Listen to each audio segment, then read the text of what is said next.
Good morning, everybody. Lady Cheryl here. Welcome to my YouTube channel. You guys want to speak? Good morning, everybody. This is my grand angel Bria and my grand angel Brian. And we want to thank you all for tuning in to us today. And we're going to show you what's going on in our food forest. You know, we've been going through a heat wave. So I've been putting shade cloth up on almost everything that I can reach to try to lower the temperature. And today we're going to show you some updates, some things that's going on. Okay? Let's get started. All right? Okay. You know, we got hit with 100-degree temperatures in May, something we don't usually get into July. But check this out. I was concerned, but not anymore, because I know that I'm going to put it in a better place, a better location next year. Look how big that berry is. And check this out, guys. So, I'm going to have nice blackberries next year. There's another one that made it. So very few made it, but remember, this plant was on life support at Lowe's for $7. So next year, I anticipated doing much, much better. I'm gonna have my son move this plant for me and put it right there where the stevia is in shade but gets filtered sun, so that I can get more berries next year. My sunflowers are just about dead. I keep them here as a trap crop, but I'm gonna clean it up and come back and show you that I'm gonna keep this one and this one, but I'm gonna remove a lot of the dead on this plant. Triple-digit temperatures with a heat index of 112 will do that to your plants. I have a real large umbrella over this area, so it gets plenty of sun because I let it up and down. That's much better. I still kept a couple of dying flowers on here because these flowers that die are the ones that attract the stink bugs and the squash bugs. That's where I killed them. They were all decaying. They weren't on the fresh flowers. So I cleaned that up real good. Removed this big root here. I'm going to keep this pole that the sunflower grew on. And I'm going to keep the head and let the seeds dry out. And then I'm going to plant field peas in this container. I'll come back and show you when I do. Here's an update on my dwarf okra. I thought, you know, it'll have a lot of room to grow here. I moved the shade cloth off of it because I'm getting ready to water it. And the lettuce is not doing too well because it's just been too hot, but I'm not worried about it. I can grow more lettuce at a later time. The lavender is doing real good over here in this bed. It smells wonderful. Absolutely no insects in this bed because, unless it's a bee or a wasp, because of the marigolds, the lavender, the basil. You can see it's going to seed. I'm allowing it to go to seed. I have been pinching off the blooms like so you can retard the growth of it going to seed, but not in this weather. So I'm going to let some go to seed and I will harvest the rest. Over here, I have striped beans coming up. It's going to be a nice amount of beans. I have it uncovered so I can water it, even though I can water it through the 50% shade cloth. But I wanted to see how the beans were doing. So I'm leaving it off this morning until about 10 o'clock, and then I'll cover everything back up. Now let's walk over here and see how, oh, they're looking good. This is the grow bags of pigeon peas that we did yesterday. They're looking good. You can see the sun coming through, filter sun. And I have a little bit over here that I'm gonna do container. It might be really good for me to just put those, to put these in that container I just showed you that had the sunflower in it. Yeah, I think that's what I will do. Guys, you know I'm always changing my mind. But that's my prerogative. You can do that when it's yours. It's going to be another scorching day with triple-digit temperatures. And I'm out here. It's about 6:15 in the morning. And you can see damage even with a shade cloth that I removed. And I'm going to harvest some of these peppers.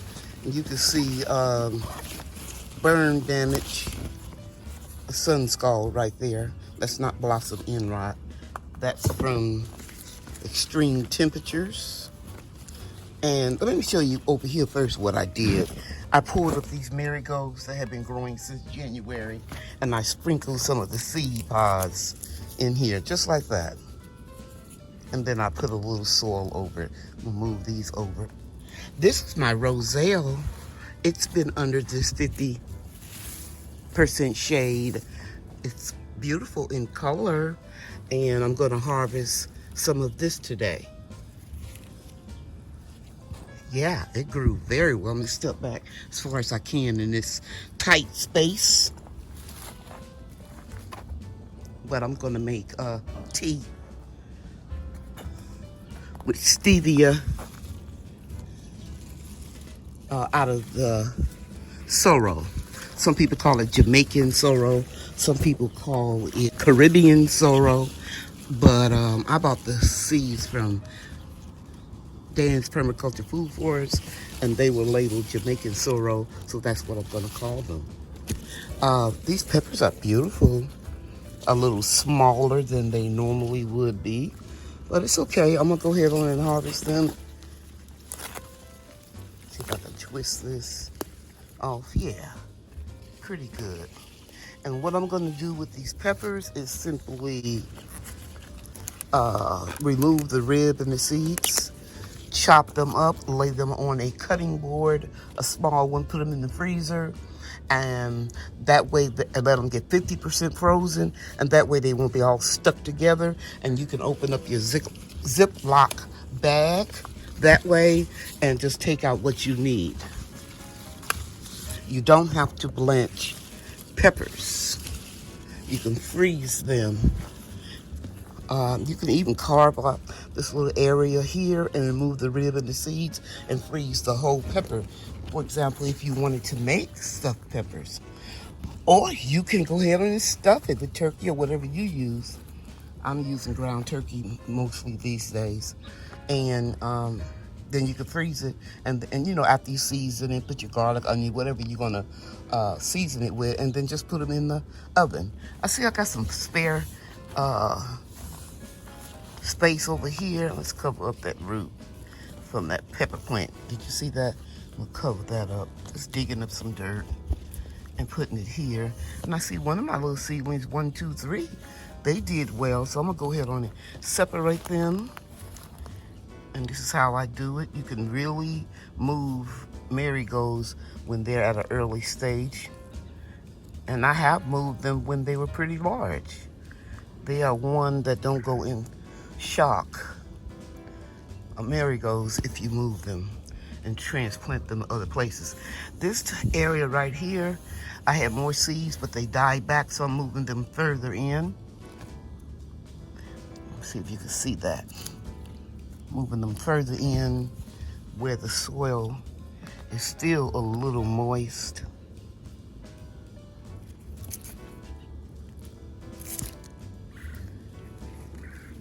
And then I'm gonna press down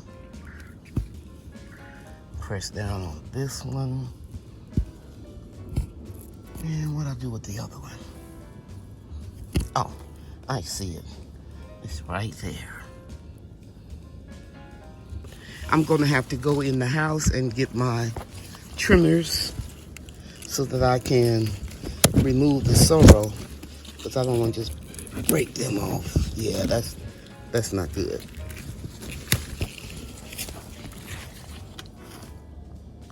And you can let some of these stay on the plant and let them dry out and have seeds for next year. So seed pod in there. You can kind of look at, excuse my nails, You can look right here. That's a seed pod. So I probably won't make tea. Well, I can make tea out of the outer covering. This is not the tea that I sell on my website. I use the Texas Star Hibiscus. The sorrel is thriving. Look at that right there. Those are putting on new buds. So it's time for me to get in here and harvest all of this. I'll be back. I'm gonna go get my pruners. Okay, that was quick. I didn't have to go all the way in the house because I found some shears on the patio. So I'm just gonna snip off some of these carefully so it doesn't fall on the ground, but it doesn't matter because I'm going to wash everything anyway. So that's what it looks like. It's a better close-up view. And I'm going to remove all of them that are plump like this because they're getting a little bit too dry. Okay, so here is my harvest. I'm very pleased. I left some on the 6 plants to dry out to use for seeds for next year. And let me get these in basket and then I will start watering my food for it. I want to share something with you YouTube family because I don't think I've shown this before. I'm not using these trellises right here. It's 2 of them. So I put them in the ground next to the bottom of the, or the edge of the blocks so I could keep the Texas Star Hibiscus contained. And I use bungee cords or twine, anything I could find, because I remember last year they grew so tall, and you can see how tall they're getting now, and they get ready to bloom up there. And this way I can keep my pathway clear, and I can walk down here freely. And those are not yellowing. That's the sun coming up. It's real early in the morning. But they're nice and green. And one thing about the Texas Star Hibiscus, you don't have to give it much fertilizer. I give it comfort tea maybe once a year. And I just finished watering this. So I just wanted to share with you that this, if you have something you're not using, use it in a different manner to help you. Okay? All right, guys, I'm in the greenhouse. It is 11 o'clock in the morning, and I'm just amazed that it is only 85 degrees. Yes, we're going to have cooler temperatures in the lower 90s for the next few days. So I'm out here taking advantage of the cooler temperature, and I'm going to harvest these sweet peppers. Okay, I'll be back and I'll show you what I harvested. Okay, so here's my harvest. Not bad, you know, considering the heat wave. These peppers are California wonders and they're capable of getting much bigger, but I am thankful for what I have. Along with the peppers, I harvested a few tomatoes, but you can see they're splitting, and this one has a sun scald. That is not blossom end rot. Inconsistent temperatures. Too hot. You see that cracking? Now that would have been a beautiful big giant green tomato. It doesn't get red when ripe. It stays green. I pulled this one because I said, well, I better, because I know sometimes tomatoes can crack when they get too much water from rain or if you manually watering, but this is coming from excessive heat. So I'm going to have a fried green tomato on this one. And part of this one, I don't know if I don't trust this one because this has an opening here. But if I see that it's not damaged, I'll just cut the bad part off. But you can see the discoloring. That lets me know something may be in there. But anyway, I'm going to take some ground turkey. And I am going to stuff these peppers. And the tomatoes, I'll just leave them on the counter and let them get ripe. These bad boys are going to be fried green tomatoes. A few weeks ago, I told you guys I was going to plant some striped green beans here in this herb bed. I harvested everything, dehydrated, made powder. But we know that the rosemary and sage are perennial, so I left them in.